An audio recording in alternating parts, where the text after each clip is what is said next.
And I think it's all about the people and all about the team that you build around you, and helping your team help you be successful. I think that that is the most important thing that you can learn.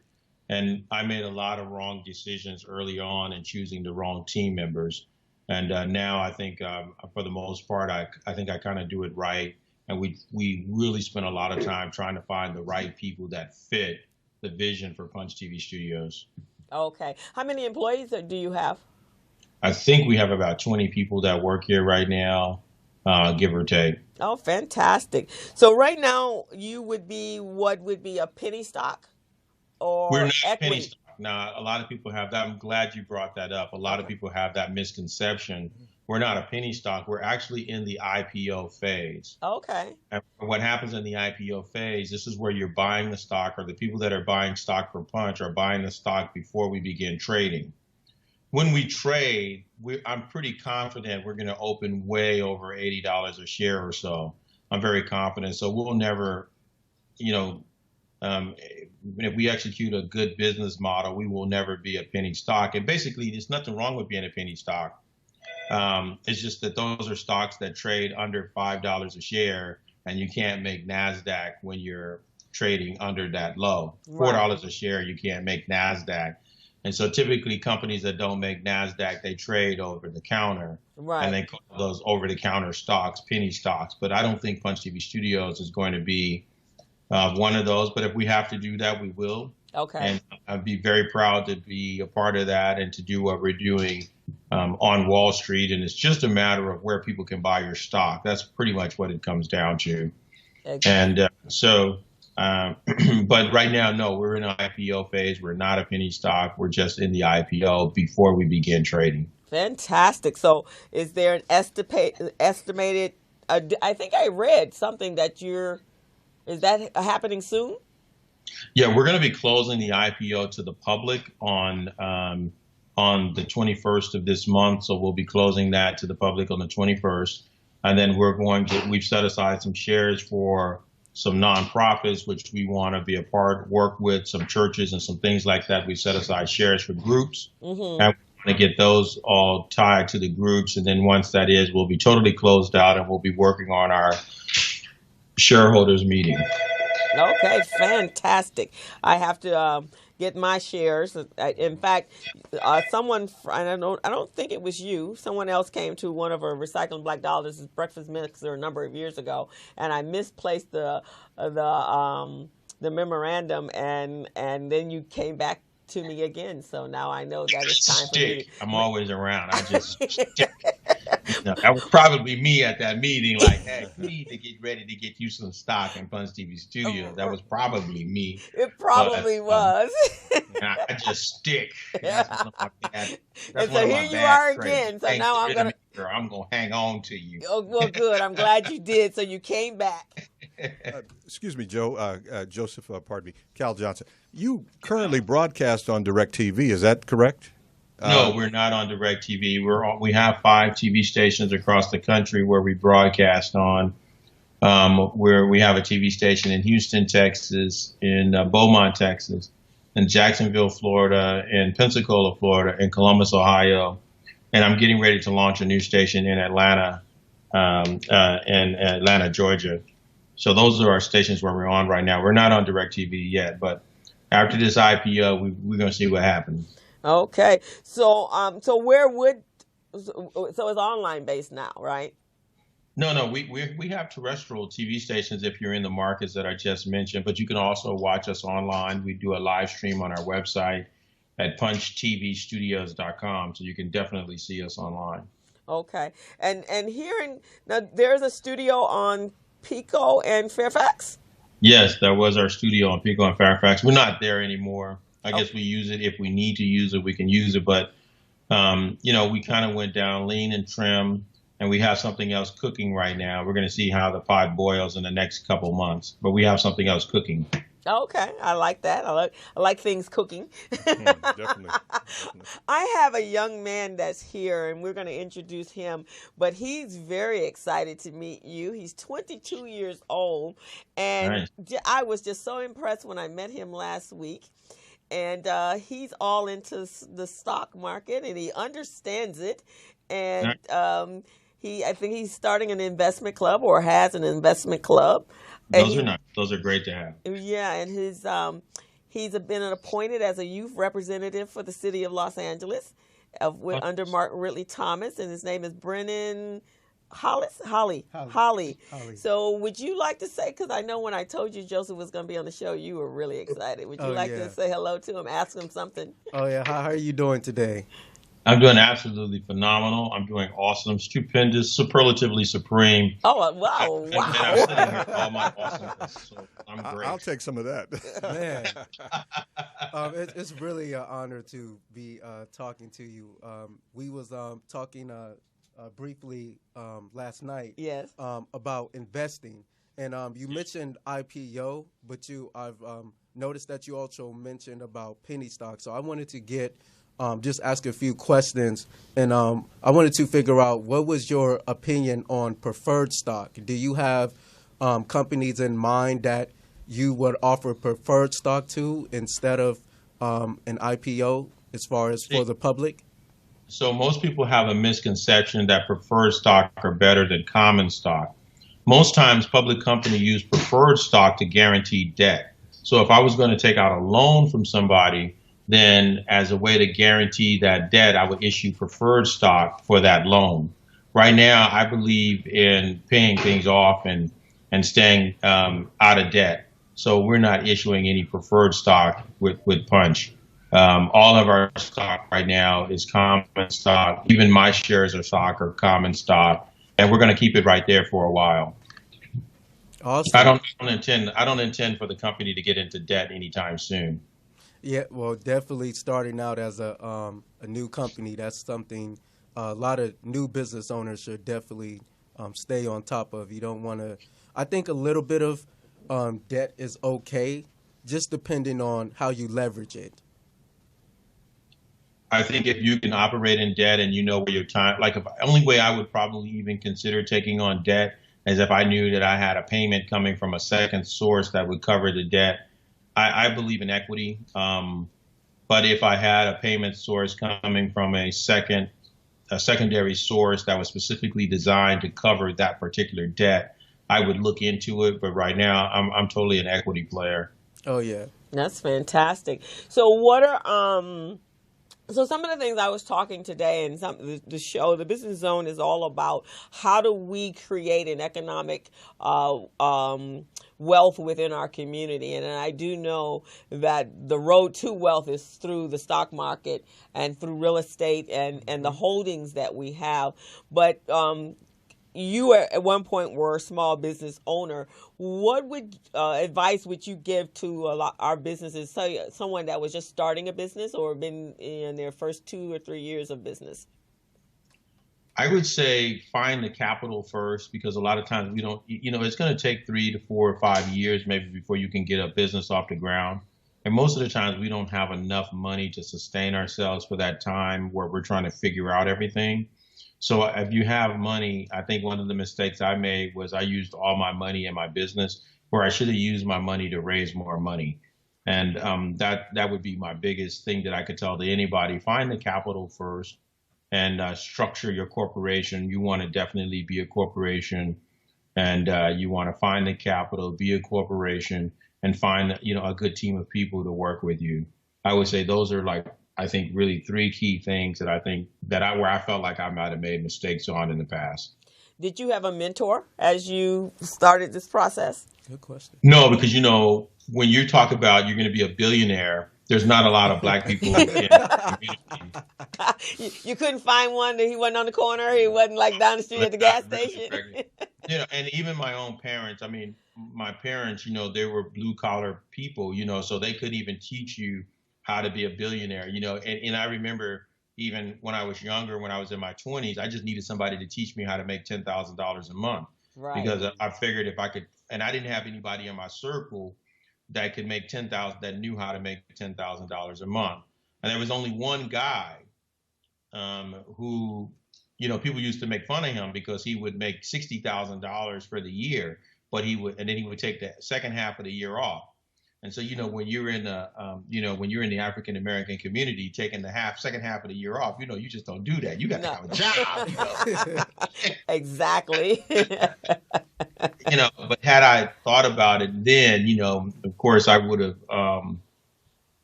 I would have really went to him as a mentor. But I've been able to do a significant amount of reading, and I got to have a very great conversation one time with Famous Amos. Famous Amos gave me some of the most phenomenal advice, and I've used that totally.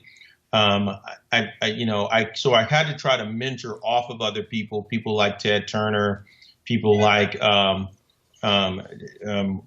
Boone Pickens, and these kinds of guys. You kind of use them and what I could read from their stories, and try to use them as my pattern to, like, this is how you create wealth. People like Michael Milken and those kinds of people like that. And what I find is most of them started in stock initially, and then they sold interest in their companies, and then they had the capital to build great companies, and then they moved on to whatever was next or whatever they wanted to do next. And I think that we, as African American people, we have to really look at how do we capitalize our companies initially. And we have enough wealth in the African American community to do that.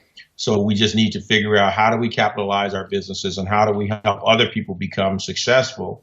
And my thing even today is, even with our shareholders, is if I can help my shareholders become wealthy, I will become wealthy because I'm trying to help my shareholders become wealthy. Right. And that's kind of the way I look at it today.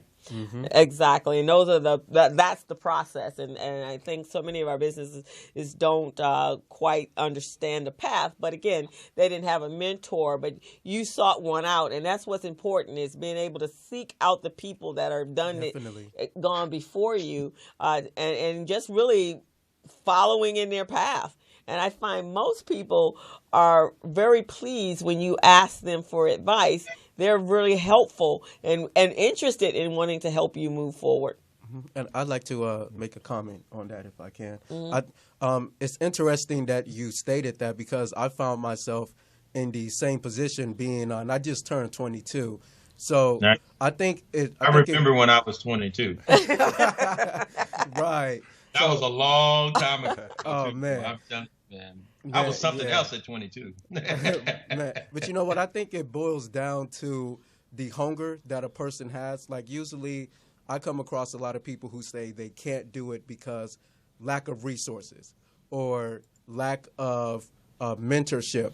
But I believe if a person really puts their mind to it, and if they are very hungry in what they want to do and what they are passionate about, the sky is the limit. And I did the same thing that most people wouldn't do, as far as what you stated. I read books. I went out and found mentors. I have a few mentors now. And my whole perception of finance changed when I got to be around successful individuals, not just African American, but other ethnicities as well. And seeing what they do, studying their mindset, and then studying success. Like, if you look at a Warren Buffett, what was his advantages? He started at 12 years old. But we don't hear about those stories in the black community because that type of information or the lack of resource doesn't come as far. But I think once you're hungry enough, I think you can find those resources and you can utilize it. You may not be able to utilize it the same way, but I think that if a person truly have a desire for what they want, I think if they're hungry enough, they can find those resources. Now, aren't you as impressed about him as I am? Because this is a 20. But, I have to tell you, and I used to believe that because I started really young too. It's not about the resources, really more about the information.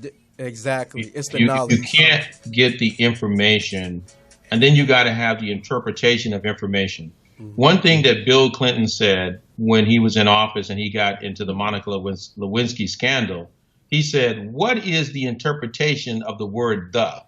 What do you mean by the word the?"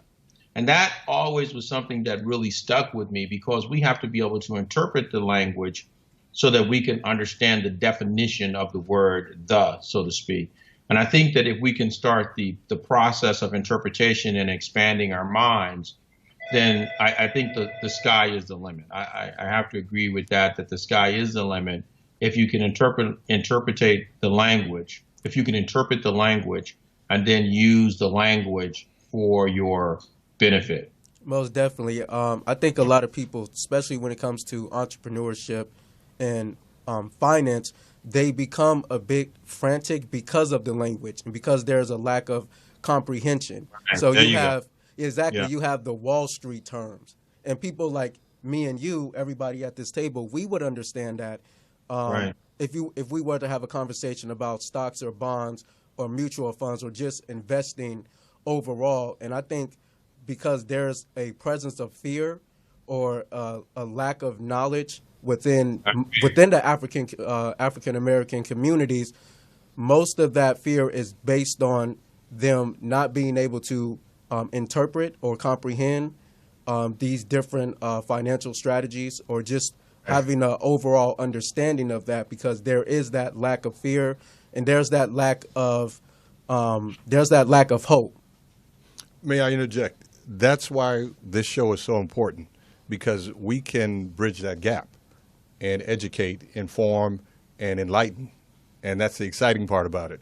Joe, I have a question for you, Joseph. Yes. With being based here in Los Angeles, obviously it's a media capital, and there are properties here of various types. You have your Kathy Hughes, you have your TV Ones, we have BET.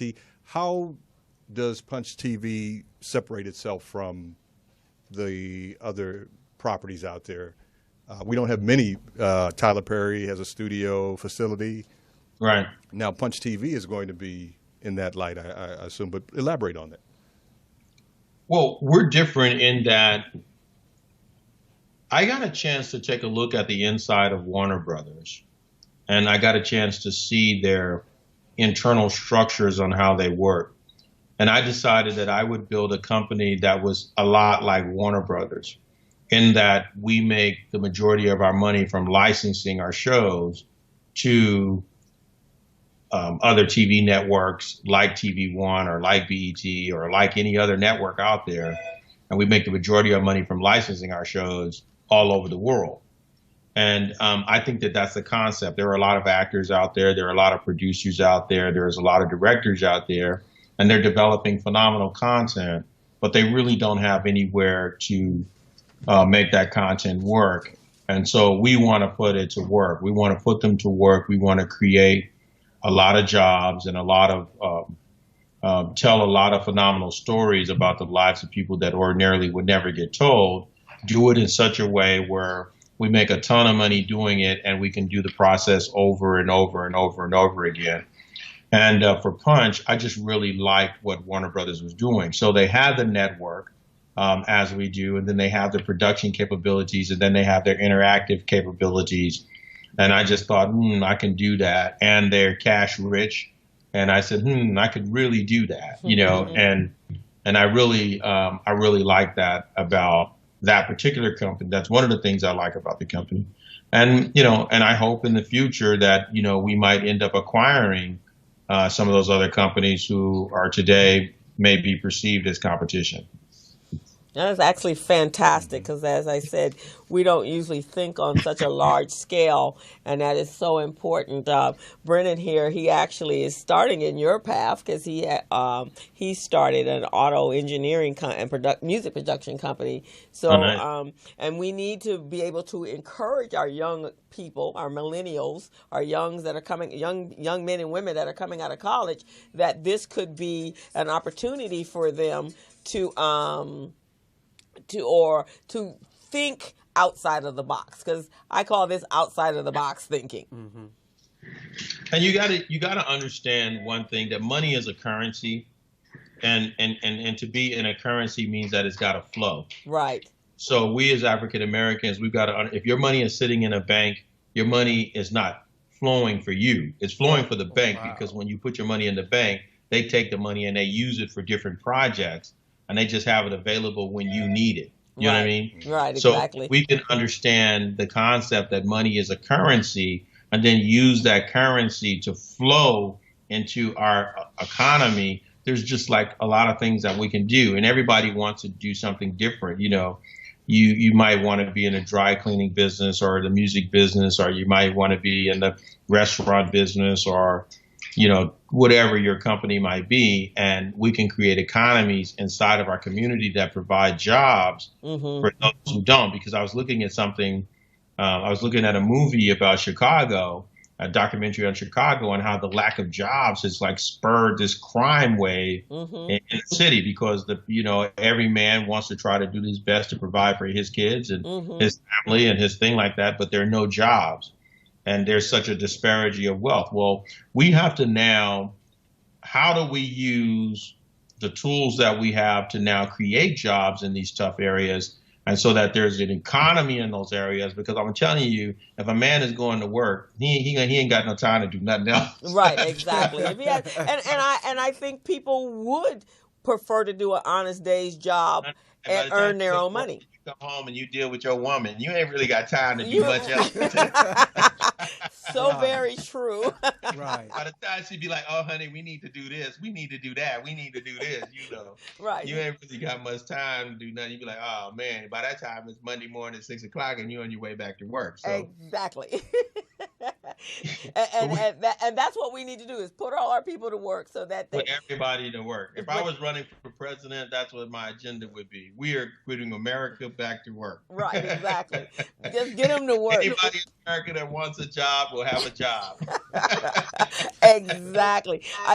I've been reading a book called White Rage, and it's actually my book of the month right now. It was written by Dr. Carol Anderson, and she's talking about post-Civil War and what the obstacles that we had to overcome, but we were so determined that we were going to overcome our current circumstances and be self-sufficient, that we went through, everybody knows what we went through, but just reading that book is so encouraging, is that, and they had far less than what we have today, far as how to start their life, because they started with nothing. They were like flatline, man. Right. And that's so important. So one of the things that Recycle Black Dollars does is that we encourage our business owners to think bigger than your average T-shirt business. If you're going to do a T-shirt business, then be the manufacturer of the T-shirts, not just create a slogan on the T-shirt. Manufacture the T-shirts, grow the cotton. Right. There you go. Now you're talking. 100% owned. Throw it together. Now you're talking. That's 100% owned. Get your own cotton gin, Do the whole, go from the front to the back, right? The whole system, you know what I mean, if you're going to do it, But, and we can do these things by investing in companies that, that are doing these things. So if a brother wants to open a farm and he wants to sell cotton, okay, well, let's everybody come together like they're doing at Punch TV Studios. Let's everybody come together. Let's fund this business there. Everybody put in $10 or $100 or $1,000. Let's fund this business, help him to grow his cotton. And now the T-shirt guy, he can buy his T-shirt material from our own cotton person because he's in business, and we could fund the guy making the T-shirt guys in that way. And those are the kinds of opportunities that exist today for those that are forward thinking. And I see it happening with Punch TV Studios. I mean, you know how they used to have the old slogan, "Black people never work together"? Yes. I can never say that again, because I've had thousands of African Americans across the country who are buying Punch TV stock, who are believing that, who are giving us a chance and are believing that Punch TV Studios can change the world. And so we are working together, and we do have the power together to create something that's so magnanimous until it can totally change the world. And then we can buy companies that reflect our vision, or start companies that reflect our vision, or build companies that reflect our vision for our life. And that, to me, that's just so important. And it also it helps because even they're buying stock to help you grow your business, but at the same time, their stock is earning money and earning them money and appreciating that they then can take that money and utilize that in another business. So we're like taking one business at a time and helping them get to that place where they're raising their own capital, basically. Correctly. And that's. And Punch TV is what I feel is like the catalyst for that, and what we're doing here, it's just totally awesome. It's just freaking awesome, and I'm loving it every day, really.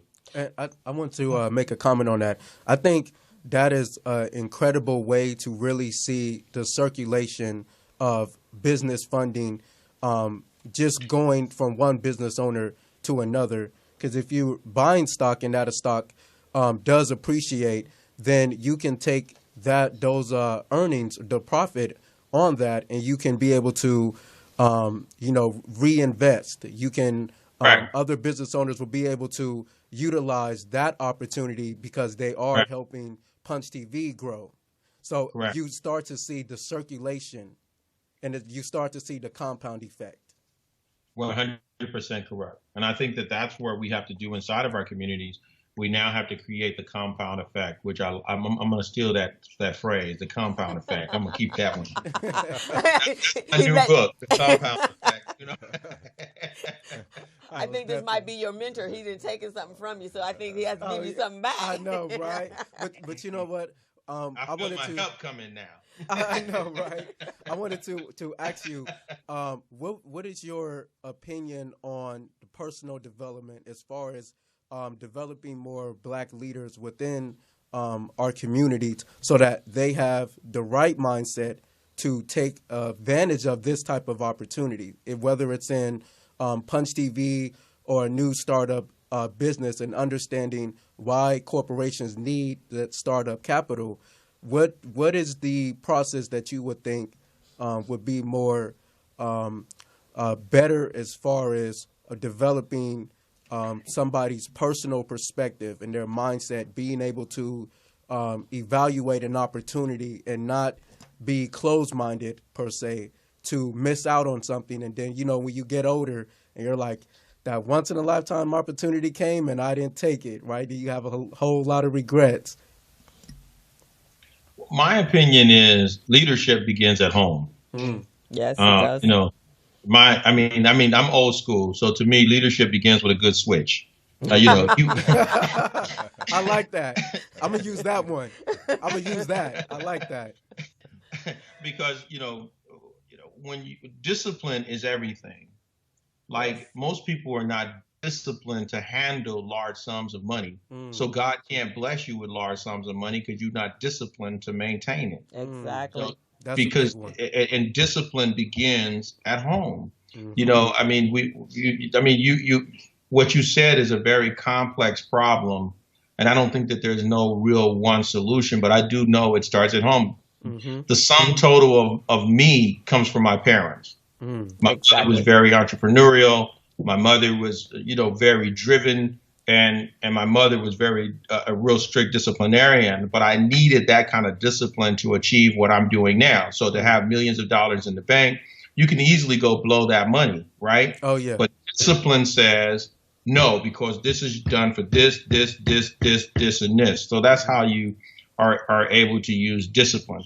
And so I just think that just, that just goes to your home training. And a lot of times right now, our home training is weak in our communities. And so our children growing up are doing any and everything with any and everybody, Exactly. And that is just not cool anymore.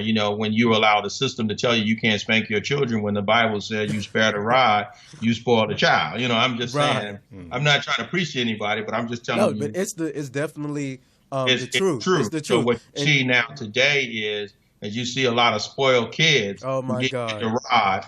You understand what I'm saying? So they can't. It's tougher now to make that transition. It's hard to change somebody's mind.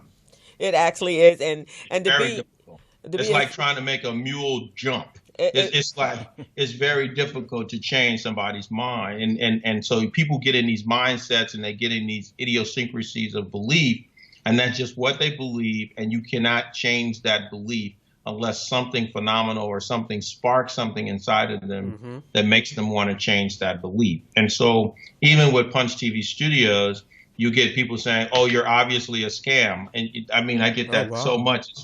It's a terrible thing. I said, "But wait a minute. How could we be? We've registered with the Securities Exchange Commission of the United States government. We've been qualified by the Securities Exchange Commission of the United States government.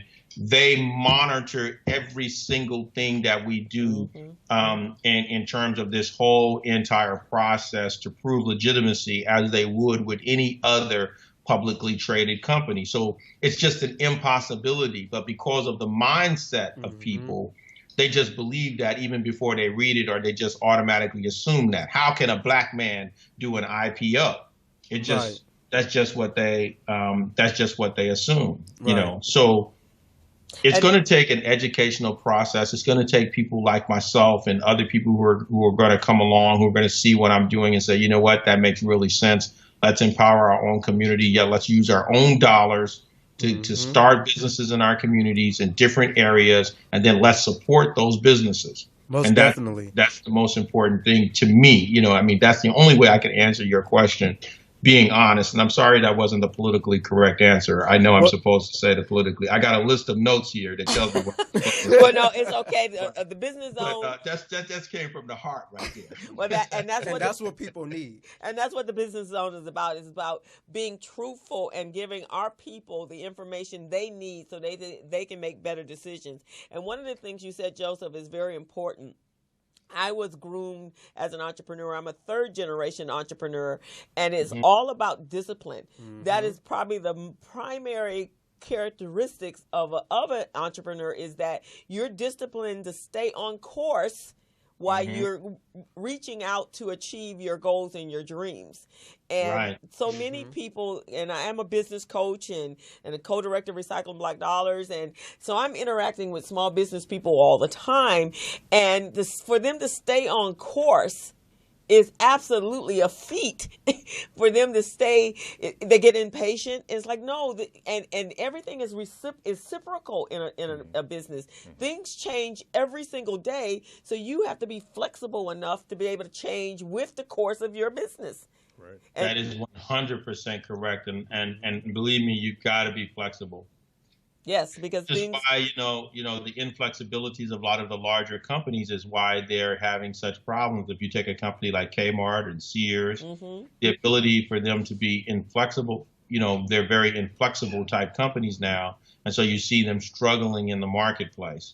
Where you have to be very flexible and very on top of what you're doing and kind of flowing with the way that is, and try to maintain that cutting edge.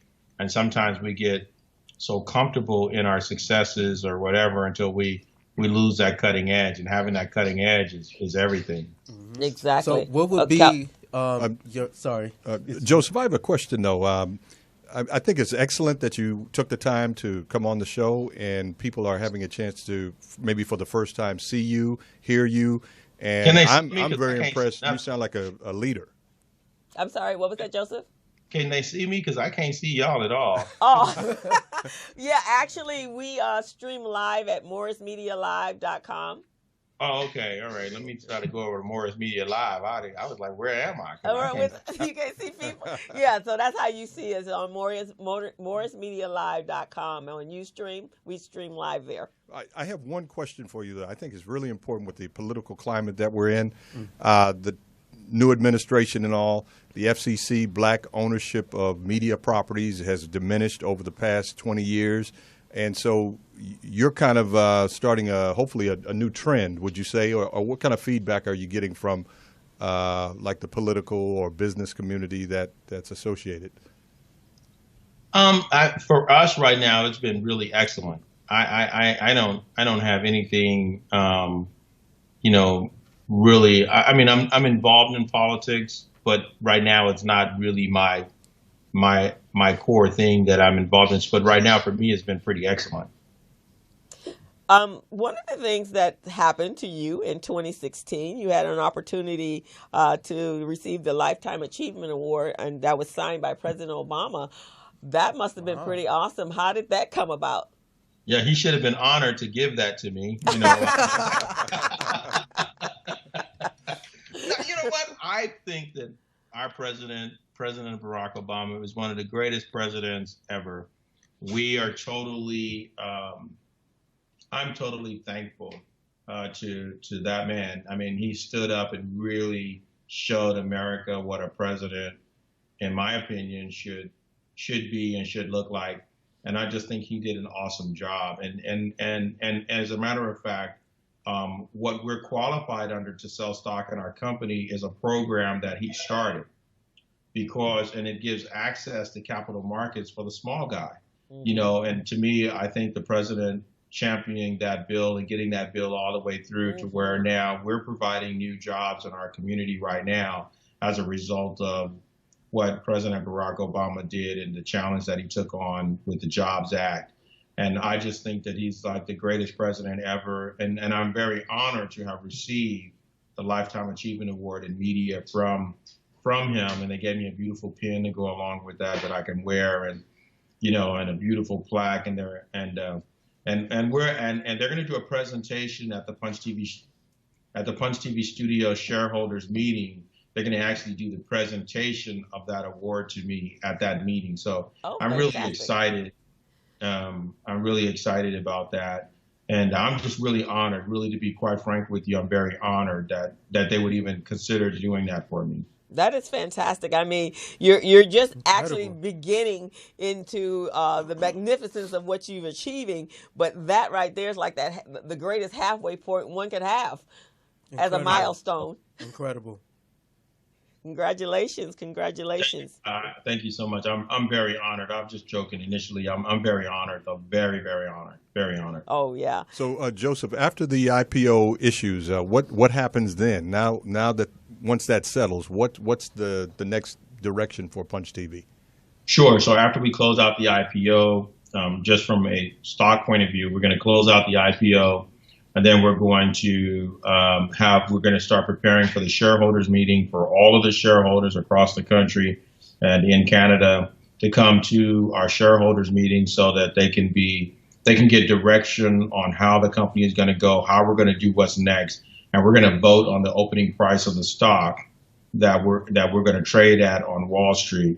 And I intend at that meeting to come away with the shareholders giving Punch the power to market cap over $20 billion. And that's going to really give us a phenomenal thing, a springboard to work from. And then after we come out of that meeting, then we'll begin trading on Wall Street, and hopefully we open, at a very high price and maintain that price for the first week of trading. And how is that? So that's from the corporate side of it and from the stock side of it. But right. Now, what are the plans for the actual production of your programs? So we're going to be bringing in a phenomenal team, which I've already started putting together. I have Sid Burston, who's going to be leading our head of production. And I have another gentleman that's going to be working with Sid Burston, and they're going to start taking pitches on new shows and start taking pitches on, initially from our shareholders first and foremost, and then they're going to start taking pitches on new shows and new movies. And then once we get those movies, we're going to start putting those movies into rotation. Oh, fantastic. Development. Wow. So exciting.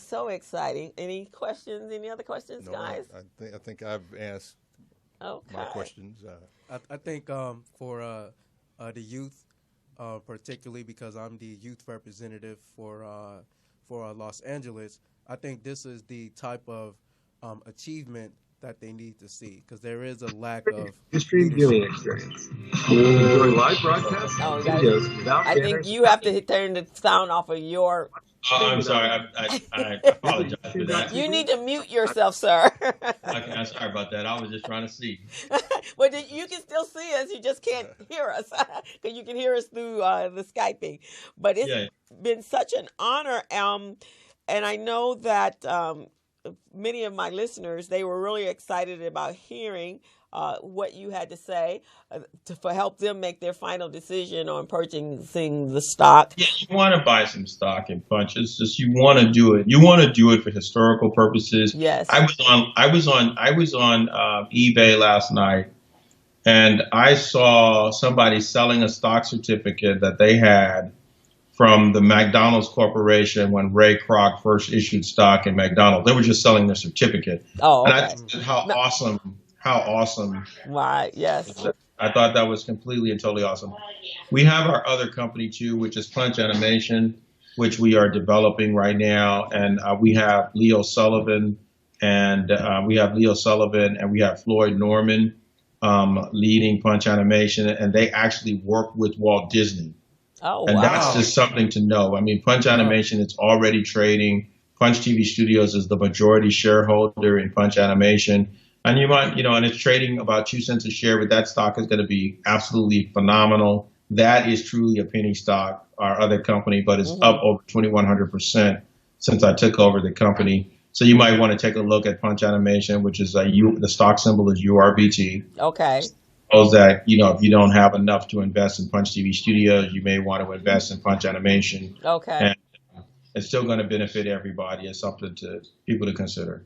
So, so you'll be doing most original content Oh yes. Okay. Oh yes. We're going to be doing mostly 90% original content for the most part, so that and it should be really great. So, We're going to be developing.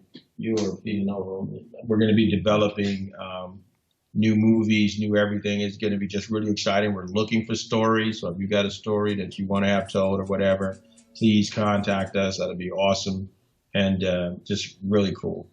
Yeah, it sounds phenomenal. So yes, I'm gonna definitely get my stock. I actually had an opportunity in the early .com years to work in a company that was so I kind of got to see it from the inside. From my core skill set is in accounting, and so I worked in the accounting department, so I understand exactly. Apple, which company? Come on, tell it. Apple, Microsoft. I'm not telling you. Tell me. I'm just thinking of Amazon. Don't tell me you can get no Amazon stock. You may want to bring her on board, Joseph. You don't be in the accounting department of Amazon and don't get you no Amazon stock. Don't tell me you did that. I had some stock in the company, but I also have stock in another company. A really good friend of mine that I met when I was working in that environment. He actually has a company. It's an IPO. He's doing a lot of business in the Asian Orient, and so we're waiting for him to. He's in an over OTC right now, so we're waiting for it to get to that position. And I've had I got a significant amount of stock with them, and we're really excited about that. It's such a different playing field when when you're in the stock market and when you're talking to companies that are going public. It's different. And it's just. Even having a conversation is really a good thing. It's just different, and it's a wonderful experience to be a part of it. And I know with Punch we have tons of thousands of first-time investors, and I'm really happy that they're just giving us an opportunity and giving us an opportunity to work with us.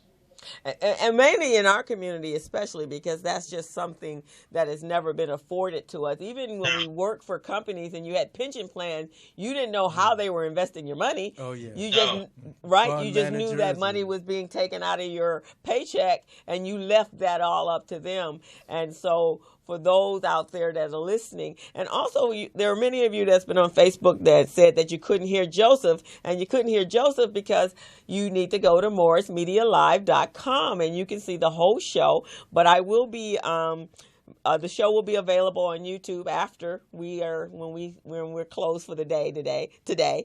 But in the meantime, if you have any questions and you'd like to ask those questions, you can call us at 323-293-3375 and have a conversation and speak with Joseph yourself. So, cool. Is somebody calling in right now? Yeah, I've been hearing a few calls. And then no, they're not. I think that's you guys. That's not us. So, Joseph, what would you say? What would be your advice to our community on how we can change our economic status? And I know that's a big question. That's very big. That's very big. I think, like I said earlier, I just think the best way to do that is to support one another. We have to support one another. We have to put those dollars back in our community. We often talk about Black Wall Street. Well, one of the things that made Black Wall Street work in Tulsa, Oklahoma is that the dollar circulated at least 15 times before it left the community. But with us, when we make money now, that money almost automatically leaves the community. And we need to support one another. Don't think just because somebody is, but we have a negative stereotype, which comes which comes from the Willie Lynch. And we have a Willie Lynchism even today, and we have negative stereotypes about African American in business. Oh, they don't know how to do business, or they don't know how to do. That's not true. No, that's Willie not Lynch true. syndrome. That's what we call it. Willie Lynch syndrome, right? And that's not true. Most of us really know how to do what we're doing. We, those that are doing it for real, you just know how to do what you're doing. So we should support one another. And if we support one another, these things we could really begin to change our economic status overall. That's what my thing is. It's just, we just got to support one another. The other thing that I think a lot of African American businessmen don't do is you have to market yourself. You have to promote your business. Yes, you do. You got to get out there and you got to tell people, if you got to get in a chicken suit and stand on Avalon and Imperial to tell people how great your business is, you got to tell people how great your business is. You got to tell them how great your service is. You got to promote. And at the end of the day, when you're tired of promoting, promote some more. You just got to keep going. And actually, one of the things with recycling, with the business zone, we saw that for Recycling Black Dollars, we've been in the community for the last 29, 30 years, and our funding, pretty much comes from corporations within our city. Well, a lot of our corporations are no longer quite as generous as they used to be, so we had to increase our membership. So one of the reasons, and one of the reasons that for the business zone is so that we could continue to talk about Recycling Black Dollars to a broader marketplace. And a podcast is probably by far one of the best ways to market your business. And you're bringing people on that's talking about your business, and you can talk about their business. So it's a win-win for all of us. But you're absolutely right. And I believe in promoting. You got to promote, advertise. Yep. You need to make advertisement. One of the mistakes that I see so many small businesses make is that you need to make advertising like an employee. Yes. You'd rather if your first employee should be an advertising campaign on a continuous, ongoing basis. So that people know that you are there. If people don't know you're there, they can't support you, even if they are people that want to support African American businesses. They got to know you're there. So you got to put your commercial on cable. You got to get you something in the newspaper. You got to get you a press release out there. You got to do these kinds of things, because at the end of the day in business, the guy that promotes the most, and McDonald's has proven it, wins. And that's just the way it is. So I think that those are a couple things that I would totally suggest to any business is promote your business. Tell everybody, I'm the greatest car washer that there is. I'm the greatest maid ever. I tell anybody, I'm the greatest producer ever set foot. I know everything about TV. Ain't nothing about TV you can't ask me. I know everything about TV. I'm the greatest of all time. Who was that? You sound like Kanye West right there for a minute. And isn't that Muhammad Ali? I'm the greatest. He's finished Joseph Collins, he stole that from me. See there? He stole that from me. When I was in my crib, he was like, "What did you say?" I said, "I'm the greatest of all time." He said, "I'm going to use that, Joseph." I said, "Well, go on here." So he stole that from you, huh? And earlier you said about us recycling our dollars. So at the top of the show, you hadn't called in yet. But our dollars actually only stay in our community for 6 hours. And that's really pretty sad. Right. That's pretty sad. So that is the area that we have to work on. The mindset. I have a friend of mine right after President Obama was inaugurated. He had wanted to do perform a presentation where we actually broke the chains off our minds. It was all in hypothetical. It was all in. With a big chain and a chain cutter, so that we could be free, because it's like we can't be free because we keep going back to our isms that keep us from going forward. Right. And I wanted to 100%.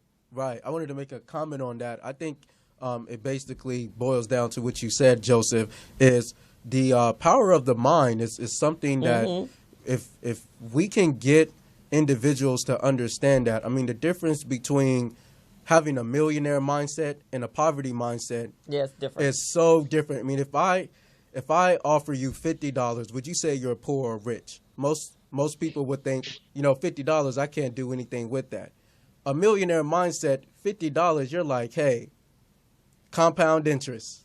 You're thinking about some financial concepts, right? So I think, I don't know if I could do that with $50 now. I don't know. Well, yeah, I mean, not with, but just the smallest amount, because there is that perception that you have to have a lot of money to invest, and that I think that's just a negative perception. It's a negative perspective. Yeah, and it's a mindset. I agree with that. Most definitely. And there are books like Think and Grow Rich. There are. Yeah, there's books like you can listen to Bob Proctor, Les Brown. You got a lot of motivational speakers that once you understand the power of the subconscious mind, because we still have that Willie Lynch syndrome, and it's been programmed into our subconscious mind. So you're not aware of the habits that you have is dictated by your subconscious mind, but you also have the power to change that. And if you can go from a poverty mindset to a millionaire mindset, your life will just change. Law of attraction starts to work for you. That's true. Joseph, let me ask you, when you were growing up, obviously, because we are a product of who we are, Environment. Our environment. Mm-hmm. So when you were growing up, were your parents that progressive, or so that my dad was super blue collar. You get a job. You ain't no man till you get a job. Oh, That okay. was my Go to school, get a job, get an education. I mean, my dad was you turn 18, you get the job. Period. Okay. I don't care if you work at McDonald's. You ain't a man until you got that job. I don't care where you work. Starting your business, that was not in his plan. Okay. But my mother was very progressive. So what my mother did for us at night is she would, when we went to bed at night, she would play Zig Ziglar. And so we would listen to Zig Ziglar on a cassette tape. Zig Ziglar, that's a good one. All right. Or she would play Brian Tracy, or she would play Earl Nightingale, Lead the Field. And so these things subconsciously, they just kind of mellow into your mind. So the music that we had in our house in the evening time was these cassette tapes that my mother played because she wanted to give us a different value set than somebody else. So even though you're playing with your Tonka cars or your trucks or whatever, these tapes are playing in the background is going to get in you. And a lot of that really, got in me. So, and then my mother, we had reading time. So during reading time, we had to read Success Cybernetics, or we read O.G. Mandino, The Greatest Salesman in the World. Oh, wow. Or we read, I mean, these were the things that we had to read, or and then as I got older, it kind of like stuck with me in terms of trying to develop concepts that would work financially for me, or financially for what I wanted to do or how I wanted to do it. That's fantastic. I actually am on a morning call, a spiritual call, and those are the audios that we listen to every morning. This morning we did Abraham Hicks, and that's something that we do, and it's about 80 or 90 of us on a call, and to help encourage, to change the mindset so that we can think, with more expansion, and also manifest what we need to bring into our lives. So one thing about it, and you got to go to the Bible. The Bible, you speak things into existence into your life. So there were certain things that we just don't speak because we believe in the manifestation of words. Yes. So words are so powerful until your very words could change your mood, or it could change what happens to you next, or it could change your whole situation in that way. So we really believed in the use of words. And my mother really believed in the use of words, although my mother cussed like a sailor, but she believed in using good words. But she was using words.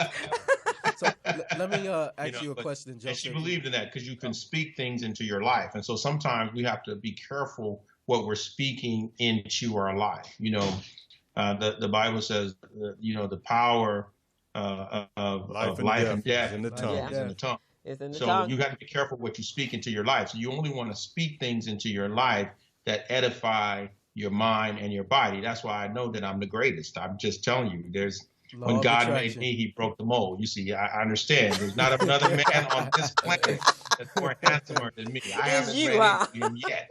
So, you want to, speak things into your life and speak life into your life and speak life into your children. Sometimes we'll tell our children, you're so dumb, or you just like your daddy, or different kinds of things like that. And then that has a negative